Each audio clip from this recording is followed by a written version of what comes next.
but I ended up going with the glass, and I think I'm really happy with that. Hello, I don't know who that is. Nay Ranuscan. Am I saying that right? I feel like I should know you. What's your first name? And then Tracy, first timer, but in love with Simit. Okay. Oh, you're in Georgia. So I guess it might be hard to get. Yes, you can stay in Georgia and just watch from the comfort of your home. And if any of you want to continue learning with me online, I have my online classes and my membership where we do lots of more gatherings like this where I do make-alongs and tons of online classes in there and so on. But anyway, so this is where this project is left off on, and I'm still unsure about exactly what I'm going to do in the center. I was thinking about adding like an interactive piece, and this little bottle fits in there really nice. So you can add like a flower, or I don't know, just like a little dandelion. I don't know if I'm totally sold on that yet. Just the concept maybe, but not quite the right little bottle. I might have to look for something that's a bit smaller in scale to fit the whole composition. So anyway, I'm still kind of playing with this one. And then this butterfly I started in one of our mentor gatherings, I mean the membership gatherings a few months ago, and it's still incomplete. And I know, Arlene, I think you asked about this recently. Um, Niran, okay, thank you. And you're from Chicago. Good to see you here. And I'm just checking on your comments. Okay, so this one I might finish on Wednesday as well. But today I'm going to work on this little tulip, and I started it last night because I wanted to troubleshoot some ideas I had before hopping on here with you all. And I got quite a ways, but these little pieces can seem really straightforward, but I do go through quite a bit of trial and error and testing out different ideas and directions before I really settle into one, direction. So I actually had some purples laid out in here, and then I just decided before I walked away from it that it looked like it was getting too dark. I really want to keep this piece like light and airy and fresh, like a springtime tulip. So I pulled out some. I went over to my shop this morning after dropping my kids off at school and ransacked the place for more supplies because sometimes I just feel like I don't have enough options here. Believe it or not, look at all. I mean, it's just like every color of glass and rhinestone and bead, but I still felt like there was something I was missing. So I went over to my shop where we pack our orders from and grabbed more supplies. And these pearls, I got these from an artist that retired from beading. She was in to beading like jewelry, custom jewelry, and she did art fairs for 30 years. And I bought out all of her beads. So these are $16 a strand from, I think they're like 30 years old. So I'm sure the value of these is at least double now. But so I've been holding on to them for the right project. And I think that I might use them in here in the tulip. And I'm trying to decide at what point do I want to section this space off.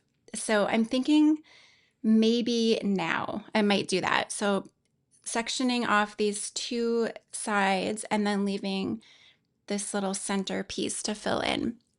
And I like the center shape that is left over after sectioning these off because it creates a nice little pocket to create a fan like pattern, which will be a nice contrast to the direction that this U shape is creating. So I might try these out today. I originally thought about going with these. I also have these orange number 2 bugle beads. These are a really, really short bugle bead, and that is kind of fun too, that contrast. But I think it might be too much for the kind of feel I'm going for. And then I really love these opalescent rhinestones. So I'm thinking about adding these too, but this might bring that shape in too far before adding these pearls. So I'm kind of troubleshooting that as I'm working today. I might just add them in before the pearls. I'm not sure yet.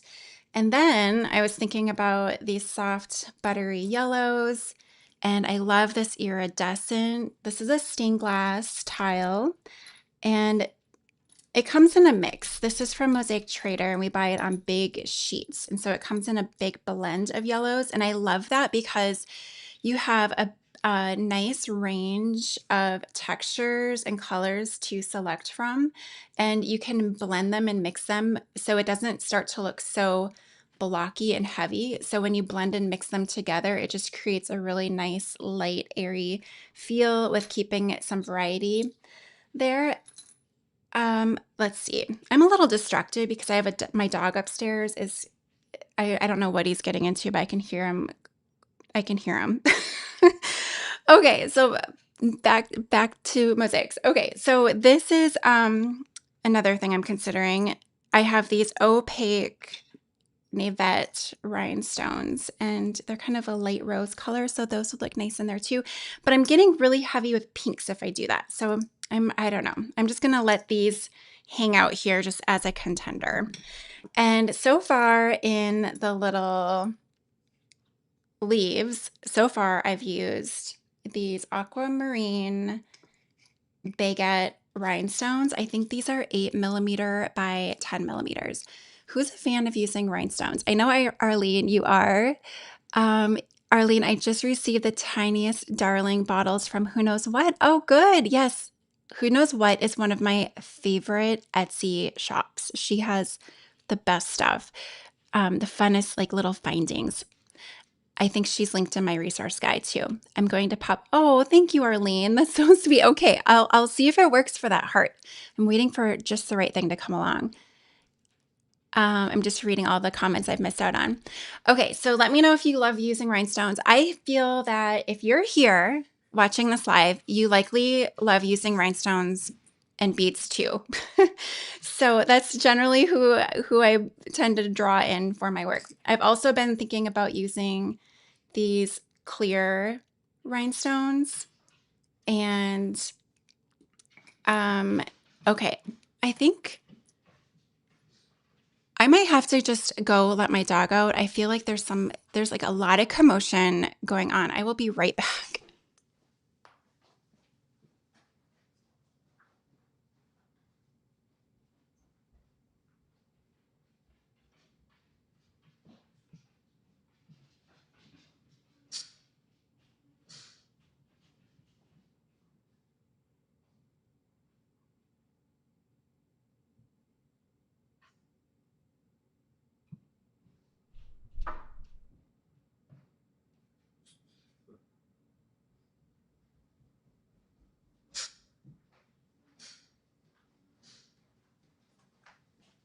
Okay, sorry about that.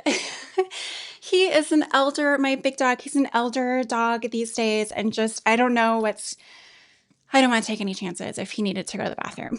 So, okay, so back to the tulip. I'm going to mix some epoxy, and here are my gloves. I wear nitrile gloves when I mix them. I'm just going to catch my breath. Anyone else have dog drama in your life right now? um, yes, thank you, Lindsay. Thank you. If you are working on a mosaic piece this week, put in the comments. We'd love to hear what you're working on. And Christy, you love the tulips, the rhinestones, and yeah, thank you. Thank you. You could chat. Okay. And then, okay. So now I'm going to use my Apoxie Clay. This is the preferred adhesive I use in almost everything I make. George.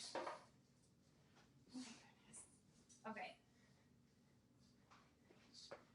Okay. So I'll be right back.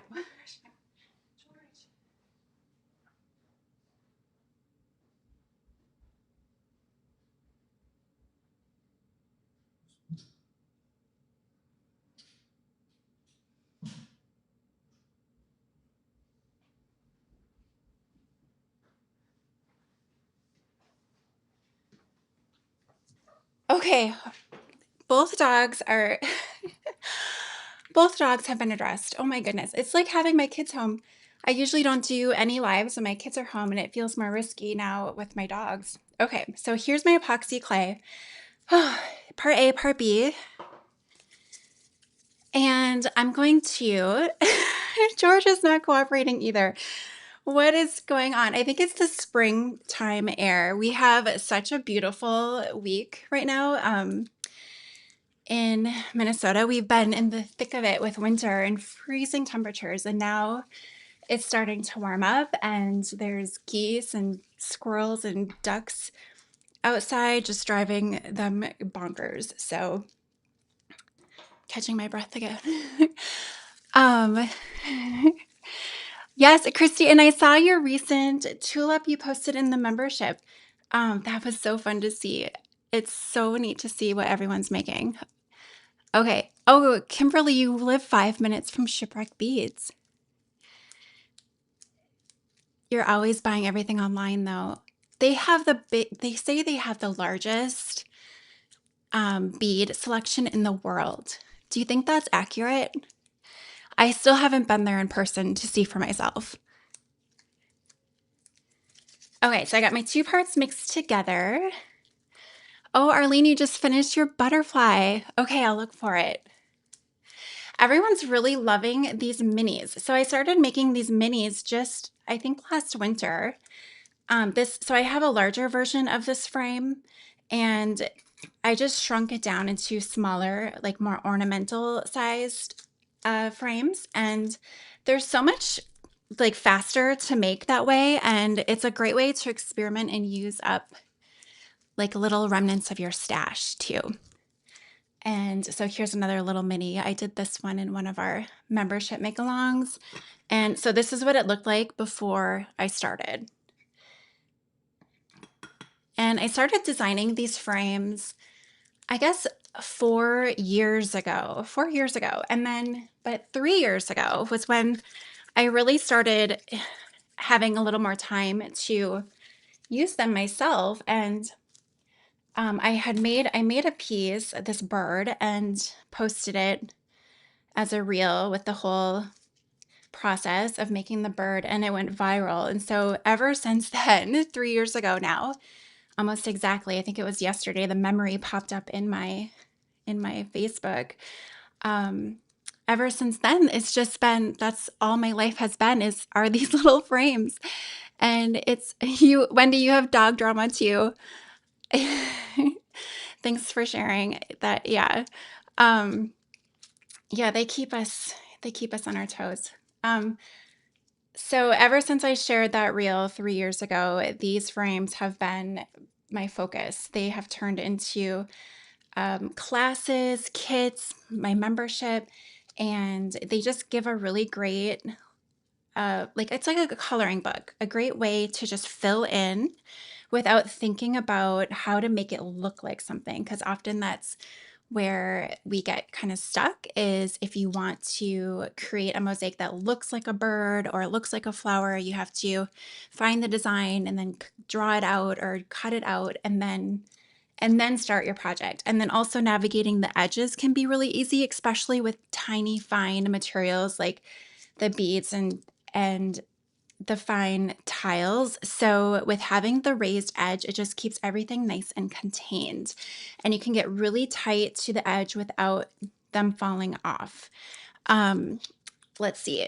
I have one that I painted because often people ask me about painting the frame, which is totally optional, and you can stain them too, but I just usually keep mine unfinished, and then I seal the whole piece when I'm finished with the mosaic, and that brings a nice glow to the wood. So that's how I usually approach my pieces. But here's one that I painted before, just to show you an example of what they can be painted. So I actually used spray paint. I just covered the top and I painted the bottom, and then I covered the bottom, painted the top.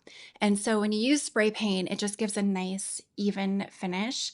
But you can also use chalk paint, acrylic paint, but I like spray paint because it leaves, it just looks really finished. And from the edges. You might have to go in from different angles to get a really nice finish from the side, but that's an idea of painting. And then if I were to go with this direction, I'd probably use bolder colors. Like I thought this orange looked really good. And then I have a ton of these pink beads, and I'm waiting for the right project to come along for these because it's a certain kind of pink that doesn't work for everything. So I think that would look really good together. Like this pink and this orange, that looks so good.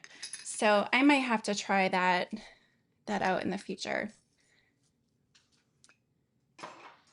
Okay, well, I've been adding this mauve paint to the color and it's not really showing up. I think I'm just gonna leave it like this because the colors I'm using are pretty soft. So by using a plain white epoxy, it's not really going to affect the outcome. So usually my clay, I will tint it to complement my mosaic. So it's acting as an adhesive and a grout at the same time. So a grout is used at the end of the mosaic to fill in all the spaces between your tiles to create a more unified, cohesive look. But with epoxy clay, when we tint it, it will show through the spaces. So in here I used a green epoxy clay and you really can't even see it. It's not noticeable because it matches the color of my tiles and my rhinestones and my beads. So like right in here is the clay, right in here is the clay. So it is peeking through, but you just don't notice it because it matches everything else and it just blends in. And everything's really solid and secure in the mosaic because of the adhesives and the techniques. And it keeps everything from falling out and just gives it a lot of durability. So we don't need grout for this style of mosaic, but sometimes I do end up grouting certain parts. And usually that's when I'm using a lot more china. So like in this piece, I have some china here and I did end up grouting this piece. Overall, I used the crystal clear epoxy grout and that was for a tutorial in my membership. So I wanted to see how that grout looked over the top of beads and I really did end up liking how that looked, but I'm still not sure if that's something I will continue to do for everything. But I do like to grout like with traditional grout over china if it's a heavy portion of china. So it kind of just looks a little bit like the cracks in the spaces between china pieces are just a bit more prominent and noticeable. All right, I don't know if I'm actually going to get this far, but I'll just keep filling this in because I mixed enough to do that. And the epoxy clay is one of the things I hear people say about epoxy products is that the drawback is that it's expensive, and it is a little more expensive. I mean, well, it's one of the more expensive adhesives out there, but it really goes a long way. So this piece, I've already measured it out, and this piece will use about 25 grams of the part A and part B. So that's really not that much. So that's only, this is 227 grams. So that's a little less than 10% of this part.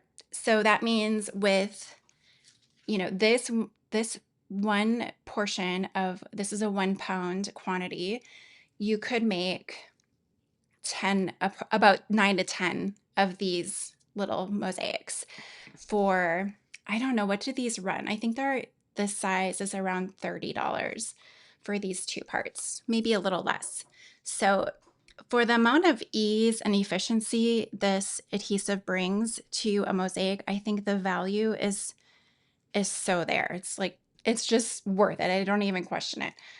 There's nothing else like it. There are imposters on Amazon, but I think I've never tried them personally, but I just am so loyal to epoxy. So that's what I stick with. Okay, so I'm just going to check on your, oh, my butterflies. Yes, Oh yes, Amy, Arlene's butterfly is so cute. And I love seeing your projects too, Amy, that you've been making so many fun little mosaics lately too. And I think you're kind of new to this style of like beading and rhinestones, aren't you? I think I remember you mentioning that. And you are just so natural. Everything's just looking like you've been doing it forever. Okay, so this is where I'm going to start, I think. I'm going to take my gloves off now. I might drop this one in first, though. Let's see.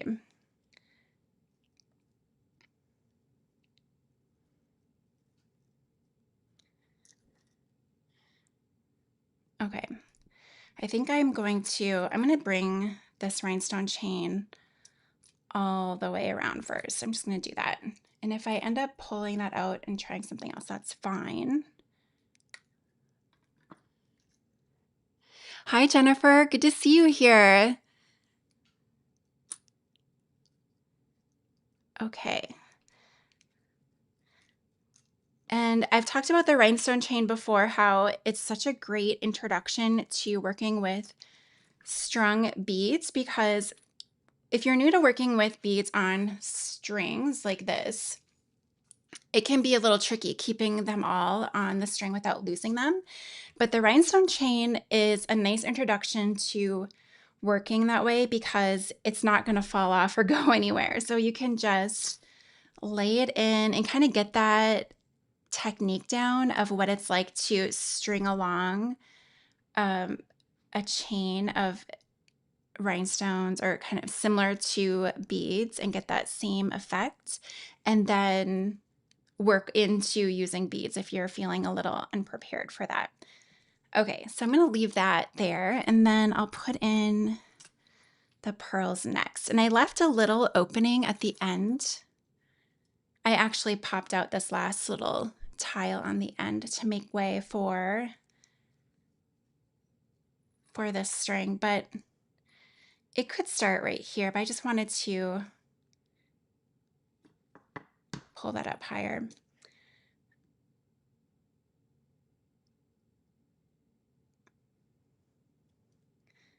Okay, and then sometimes I like to draw in my lines right into the clay. And you could make a little paper template if you wanted it to be perfectly symmetrical, but I'm just gonna find my middle point right here. I usually just kind of eyeball things, so just kind of map this out. Gosh, everything's quiet here now. It was like just total chaos, and I was trying to just talk through it. Kind of funny now that I think about it. Okay, so I need a little bit of adhesive in those corners because I removed that before, and I don't want to add more clay in there. Maybe I will later. This one might be clogged up. Let's see. Oh, here it comes. Okay, this is Diamond Glaze. This is another adhesive I carry in my shop, and it's always in my kits, and it's in our adhesive bundle.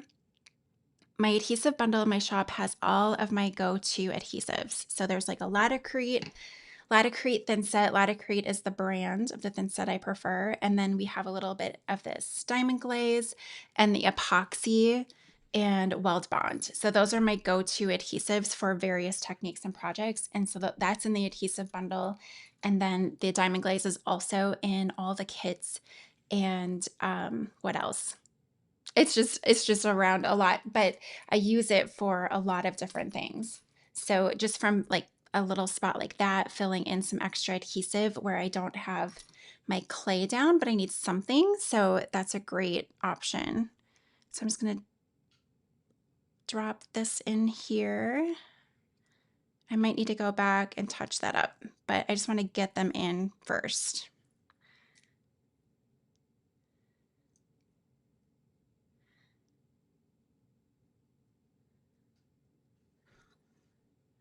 I might actually,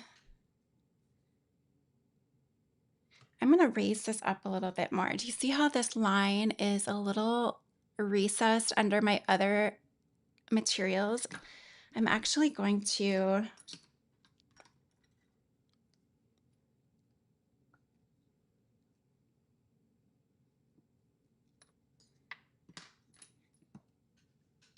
I'm going to make a little more clay and raise that line up because I don't want my beads to get lost in the mix of all these materials. Because I know that this stained glass, that matches up with that rhinestone really well, but these little pearl beads are so fine, they're going to get buried. So I'm going to raise them up a little bit more. Oh, Marissa, you're doing the tulip right now. Perfect timing. Great. What kinds of materials are you using?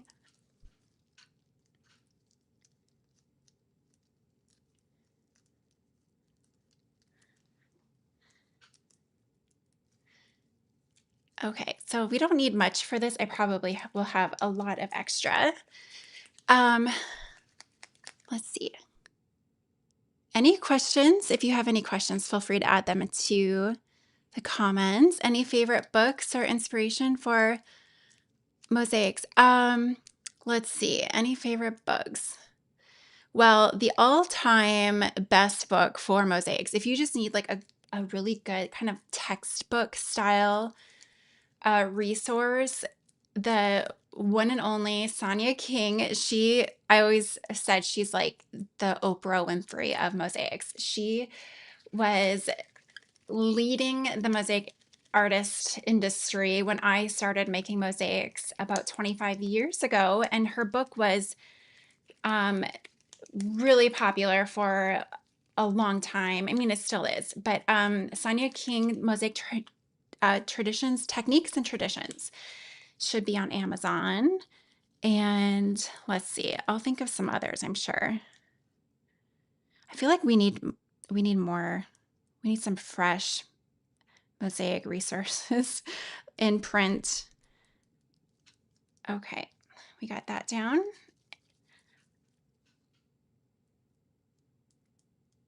So I'm not worried about these being too big. I'm just thinking about the height of them.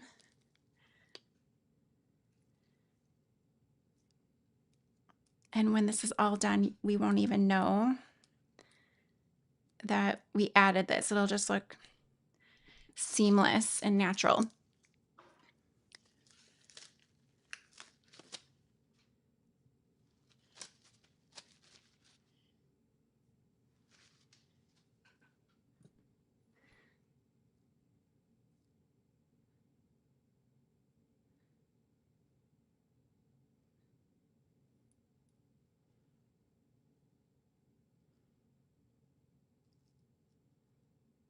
Okay, that's better. Can you tell the difference?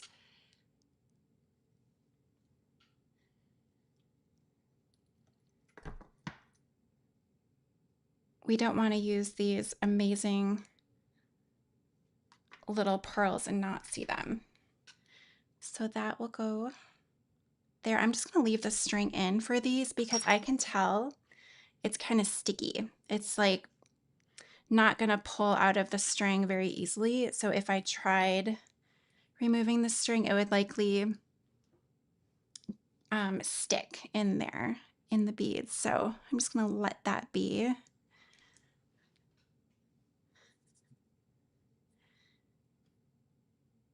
I'm a little overdoing it with the epoxy here, but I can trim that off later.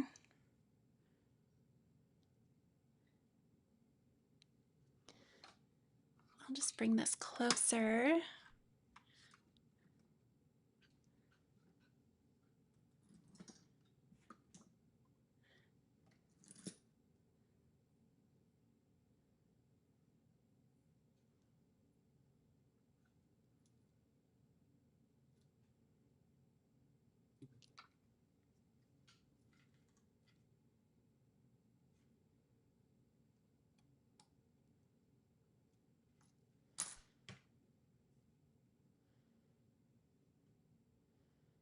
These are a little fussy.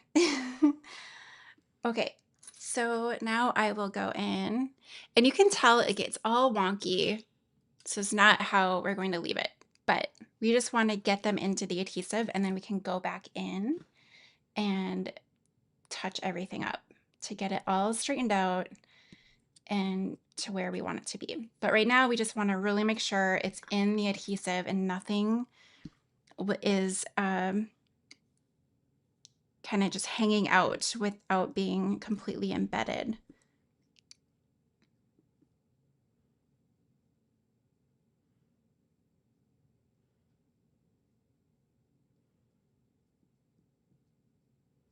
Well, it's not completely embedded, but we want it to be at least the bottom third of the bead is being hugged and held in by the clay. So if you were new to this technique, and if you got to this point and you just kind of felt like you needed a break, because this might be a lot for someone who is just kind of starting with these materials, you can carve away all your extra adhesive and then let it dry and come back to it, and these will be set. It'll be like set in stone. So then you can continue working without disrupting these delicate beads. And it makes it a lot easier to manage. But if you're feeling confident and you can handle things moving and you can adjust as you go, you can keep going. But there's still risk to that, but you can just troubleshoot here and there as things move around. So I can see how it's a little off here and there. And if I wasn't doing this live, I'd stand it up, walk away, look at it from across the room, come back, tweak it a little bit more, just keep adjusting things until I'm happy with those lines. And then there's a little bit of thread right here, and I'm going to let that be until it's dry, and then I'll cut that off later with my embroidery scissors.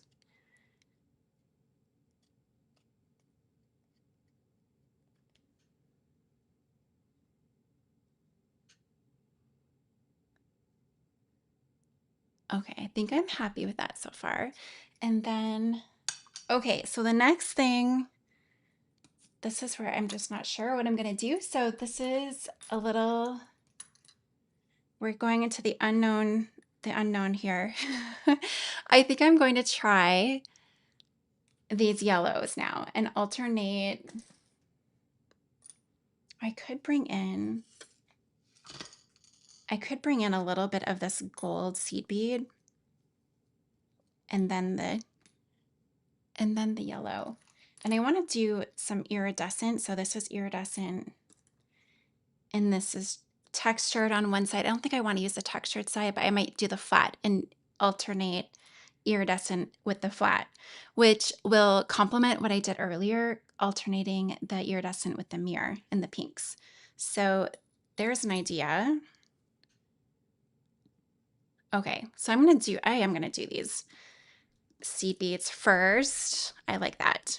But I was also thinking about, I like this frosted rhinestone and I love mixing different textures. So the frosted rhinestone adds a different texture to what I have here already, but I don't want to keep matching the pinks too much. So if it were a frosted yellow, maybe something like this, or a gold, I would use it probably. But since we already have so much pink, I don't want to overdo it with that.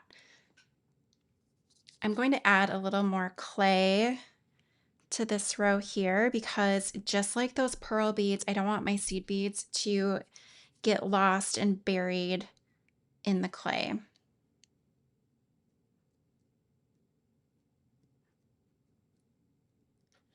Okay, let's see. Chrissy, you like working with the seed beads on the strings? Yes, it's like such a game changer.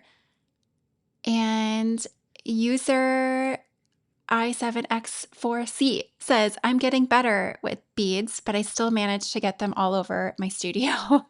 That's on YouTube. Yes, I hear you. I have a saying at my teaching studio that we don't cry over spilled beads because every class I see the ladies come in and I can tell they have a little stress in them when they start working with beads because they don't want to waste them and they might feel like they have to do a really good job, but there's so many beads. We have so many. And as soon as I say that we don't worry about spilling beads, I see their shoulders relax and they just have so much more fun. So I encourage you all to bring the same philosophy into your own studios because we can always get more beads. And if they fall under the table, you just sweep them up and you can save what you want and just toss the rest and move along, let it go. I call that my R&D department. Whatever falls under the table, we just, that was just part of the process. All right, so we got these. I think I might just do 2 rows.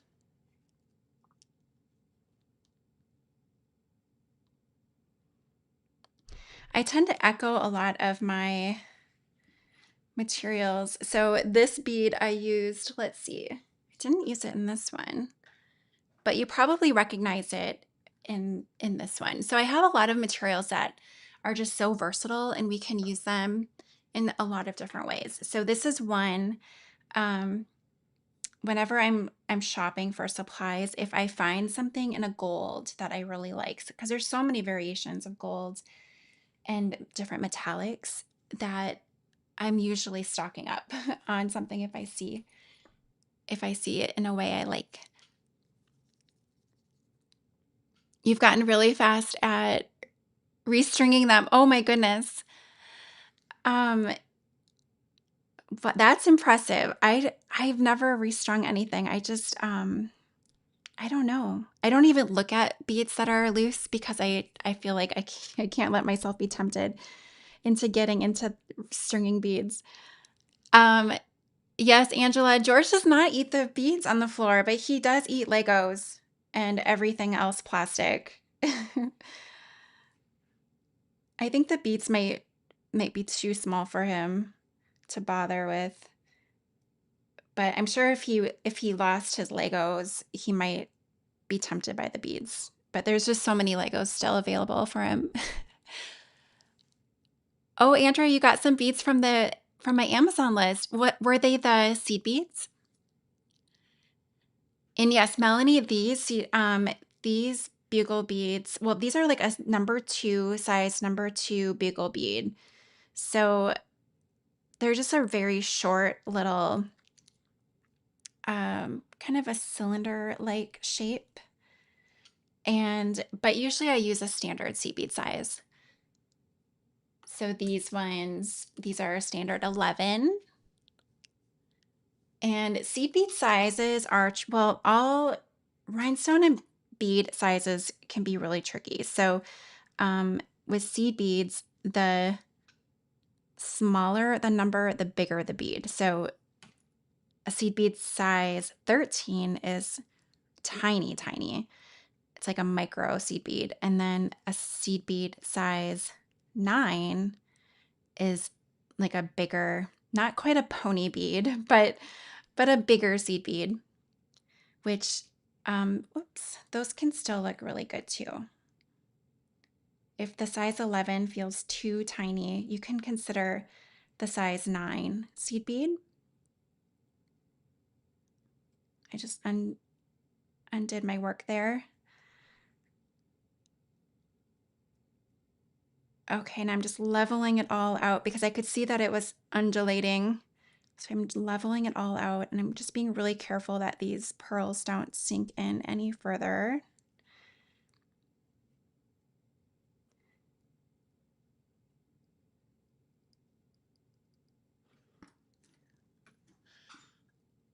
Okay, I think I like that. Now I'll do the other side. Let's see, 12:45. Time flies. I will be wrapping up at 1 o'clock, and if I don't finish everything, I will share the results. And I also added to my shop right before we hopped on here a limited edition tulip kit. I have 50 available. So those are up in my shop right now if anybody would like to make this project with me, and I will have a full recording and PDF of the steps and supplies with that kit as well. So if you're new to mosaics, this might be a fun way to experiment and try out these materials. Or if you're familiar with mosaics, this is a fun project to add to your list, but they're limited because I have only so many of these vintage beads. So I want to make sure that I supply what I'm using here. So we're using the iridescent pink, mirrored pink, the pearl, the gold seed beads. Oh, and these, I do need to order more of these though. I ordered these from J.F. Allen. It's a wholesaler on the East Coast in Rhode Island. And this color is one of my favorites. And it's a little hard to find, especially in the iridescent and the opal. So these were kind of a splurge. So I'm gonna have to order more of these for the kits. But it's a Navette opal green, and I just love this turquoise seafoam color, and anything opal is my favorite. So we have this opal chain and this opal green, that one there. So I talk about having a range of materials in different different textures and colors, but I also think about little opportunities where I can use something that feels like a splurge. So if you follow any like fashion influencers, they have this thing they call high and low dressing. So they'll have like a really high end purse or something. I mean, I don't dress this way, but I think it's an interesting way to put together outfits, and I relate it to my mosaics. So they have like a high-end item, and then they pair it with, something from Target or Walmart. And I think of that for my mosaics. I think of ways that I can add something really special and unique to every piece. And then the rest of the mosaic might be more commercial tile, or maybe even something I find on Amazon. And that's okay. But I really like having a story to my materials. So finding plates at an estate sale, or in a unique color like this opalescent Navette stone, just something unusual that maybe you wouldn't have purchased normally, but you just kind of felt like treating yourself. There's all kinds of things like that on Etsy. So when I'm putting together a mosaic, I have ways of working in special materials like that. And it just makes the whole process feel, I don't know, like kind of indulgent. And I think the mosaic experience can be that way already, but it just kind of brings that up a whole nother level. Do any of you have those kinds of materials? You're just like saving them for just the right piece. I think we all have little stashes like that.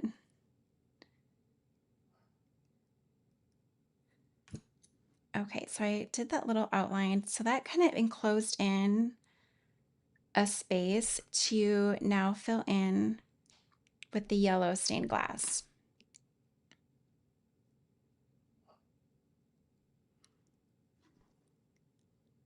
I like that. Okay, so next, what time is it? We have 10 minutes. I'm gonna see if I can fill in at least these 2 petals on the outer sides. So I have my iridescent here, and I'm just gonna trace my shape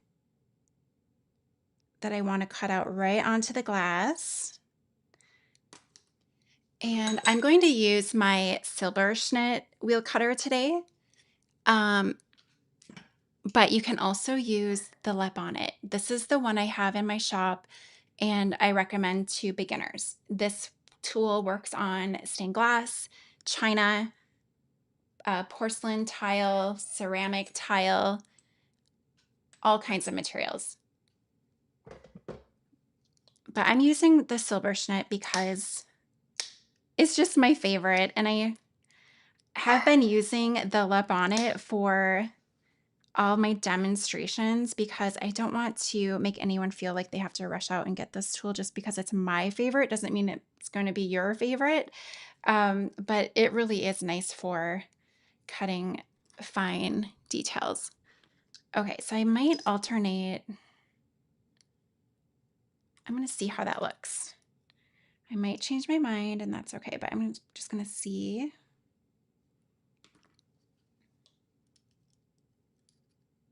Oh, this one has a little, do you see that little chip right there? I'm going to start a different spot.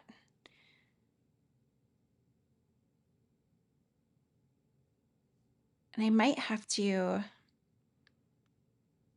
yep, I'm going to do a little keystone.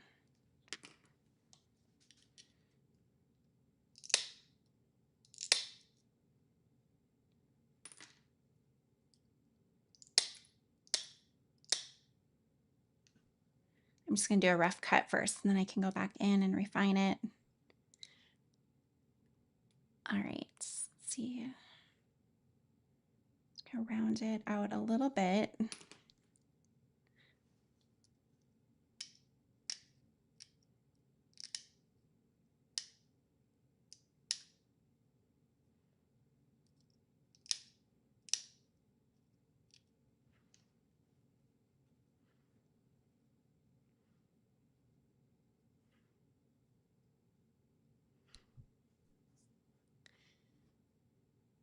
I might cut these down a little bit more, like in half again, but I'm just going to get them in first, and then I can decide about that. All right, so this, just go like that.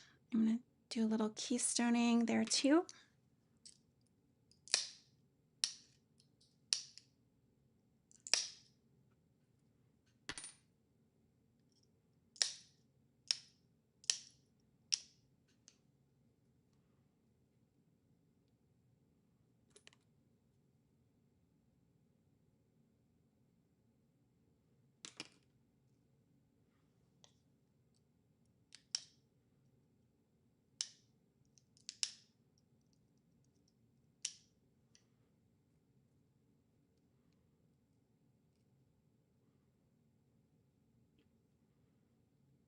And then I'll show you a trick when I'm done on how to fill in those any little spaces that are left open on the perimeter.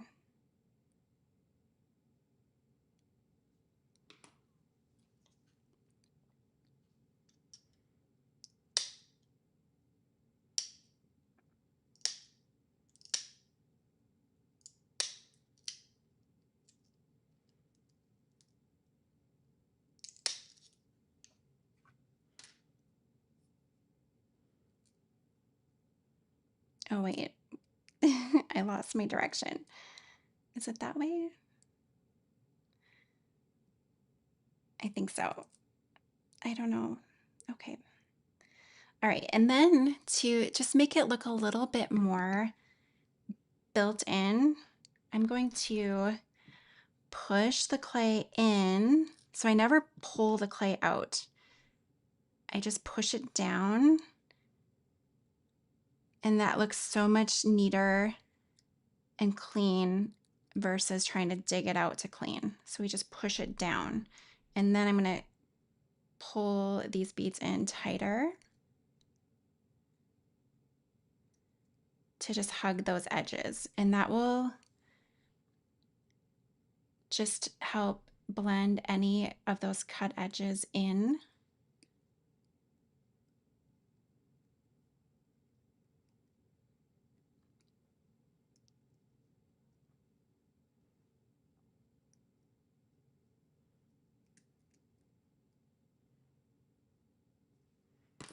Okay.